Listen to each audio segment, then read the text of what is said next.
आखिर कैसे संतरे बेचकर इस आदमी ने पद्मश्री सम्मान को हासिल किया और कैसे इस आदमी को कूड़े के ढेर में मिला 1500 साल पुराना करोड़ों का खजाना, और क्या हुआ जब इंसानों और पक्षियों के बीच एक बहुत बड़ा युद्ध आरंभ हो गया और एक ऐसी जगह जहां माँ बाप अपनी बेटी को मार्केट में बेचते हैं, लेकिन क्यों? और कैसे इस लड़की ने किया एमए इंग्लिश की डिग्री से लेकर एमए चाय वाली बनने तक का सफर। जानेंगे आज इन सभी सवालों के जवाब, तो बने रहिए हमारे साथ वीडियो के एंड तक। नंबर 1, दोस्तों इनसे मिलिए। इनका नाम है हारेकाला हजाब्बा। इन्होंने सिर्फ फल बेच के कुछ ऐसा काम कर दिखाया जो शायद कोई और इंसान सपने में भी सोच भी नहीं सकता था, और इसीलिए इन्हें भारत के चौथे सबसे बड़े नागरिक सम्मान पद्म सम्मान से भी नवाजा गया। ये कर्नाटक के रहने वाले हैं। एक दिन ये रोज की तरह रोड साइड पर संतरे बेच रहे थे, तभी एक अंग्रेज इनके पास आया और इनसे अंग्रेजी में संतरे का दाम पूछा। हारेकाला हजाब्बा उनके सवाल का जवाब नहीं दे पाए, जिसके बाद उन्हें बहुत बुरा लगा और उसी दिन उन्होंने ठान लिया कि वो अपनी तरह बाकी बच्चों को अनपढ़ नहीं रहने देंगे। उन्होंने सिर्फ संतरे और फल बेचकर सन 2000 में बहुत मेहनत से अपना खुद का एक स्कूल खुलवा लिया, जिसमें आज हजारों गरीब बच्चे पढ़ते हैं, और पिछले साल 2021 में इन्हें पद्मश्री से नवाजा भी गया। दोस्तों हारेकाला हजाब्बा के लिए वीडियो को एक लाइक जरूर बनता है। नंबर 2,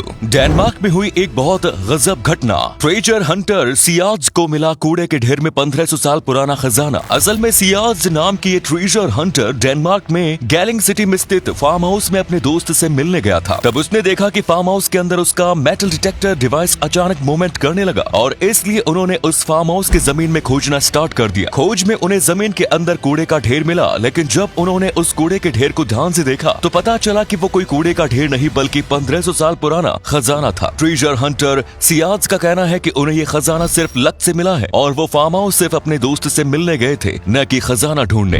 नंबर 3, दोस्तों आपने इंसान और इंसान के बीच युद्ध होते तो जरूर सुना होगा, लेकिन क्या आपने उस महायुद्ध के बारे में सुना है जो इंसानों और पक्षियों के बीच हुआ था? ये बिल्कुल एक असली घटना है। सन 1932 में 20,000 पक्षियों और इंसानों के बीच युद्ध हुआ। असल में सन 1932 में ऑस्ट्रेलियन सरकार ने रिटायर्ड सोल्जर्स को खेती करने के लिए जमीनें दी थी, और जब सोल्जर्स उन जमीनों पर खेती कर रहे थे तो उनके खेतों पर विशालकाय पक्षी ईएमयू ने हमला कर दिया। सबसे हैरान करने वाली बात ये थी कि इन पक्षियों की संख्या 10 या 20 नहीं बल्कि लगभग 20,000 के करीब थी, जिस वजह से ऑस्ट्रेलिया के रक्षा मंत्री ने मशीन गन से लैस सोल्जर्स को पक्षियों के खिलाफ लड़ने के लिए भेज दिया। इस युद्ध में सोल्जर्स जैसे ही मशीन गन चलाते थे, पक्षी उसी समय अपनी रफ्तार का फायदा उठाते हुए गायब हो जाते। इंसानों और पक्षियों के बीच ये युद्ध करीब 6 दिनों तक चला, और इन 6 दिनों में इंसान करीब 50 ईएमयू पक्षियों को मारने में कामयाब हुए और अंत में हार मानकर भाग गए। यानी कि इस युद्ध में इंसानों की हार हुई और पक्षियों की जीत। नंबर 4, मिलिए कलकत्ता में रहने वाली टुकटुकी दास से। इनके माता पिता का सपना था कि एक दिन टुकटुकी बहुत बड़ी अध्यापिका बने, और इसीलिए टुकटुकी ने बहुत मेहनत की, एग्जाम्स में अच्छे नंबर लाए और इंग्लिश में एमए की डिग्री भी ली। इन्होंने सफल होने के लिए बहुत मेहनत और स्ट्रगल किया, लेकिन वैकेंसीज की कमी होने की वजह से इन्हें जॉब नहीं मिली, जिस वजह से इन्होंने खुद की एक चाय की दुकान खोल ली। इन्होंने अपनी दुकान का नाम एमए इंग्लिश चाय वाली रखा और यहीं से उनकी जिंदगी बदल गई। उनके दुकान के इस नाम ने लोगों को बहुत आकर्षित किया, और इसी वजह से टुकटुकी सोशल मीडिया पर एमए इंग्लिश चाय वाले नाम से बहुत फेमस हो रही है। अब टुकटुकी रातों रात एक स्टार बन चुकी है और इनके लिए ढेर सारे शादी के ऑफर्स भी आ रहे हैं। नंबर 5, एक ऐसा देश जहां दुल्हन बाजार में बिकती है, मतलब कि इंडिया और बाकी किसी देश में शादी बिल्कुल धूमधाम से की जाती है, लेकिन एक ऐसा देश जहां दूल्हा अपनी दुल्हन को बाजार से जाकर खरीदता है। मैं बात कर रहा हूं बुल्गारिया देश की, जहां दुल्हन बाजारों में बिकती है। यहाँ माँ बाप खुद ही अपनी बेटियों को बाजार में लाते हैं और अपनी बेटियों को बेचते हैं। वैसे हम इसे लड़कियां बेचना तो बिल्कुल भी नहीं कह सकते, क्योंकि इस देश में शादी इसी तरह होती है। खास बात तो ये है कि लड़कियां भी इस परंपरा का विरोध नहीं करती और बाजार में जोर शोर से आती हैं। हालांकि दहेज लेना और देना अपराध है, लेकिन बुल्गारिया में ये आम बात है। भारत में लड़की के परिवार वाले लड़के के परिवार वालों को दहेज देते हैं, लेकिन इस देश में लड़का लड़की के परिवार वालों को दहेज देते हैं, और यहाँ दहेज देना या लेना बिल्कुल भी इल्लीगल नहीं।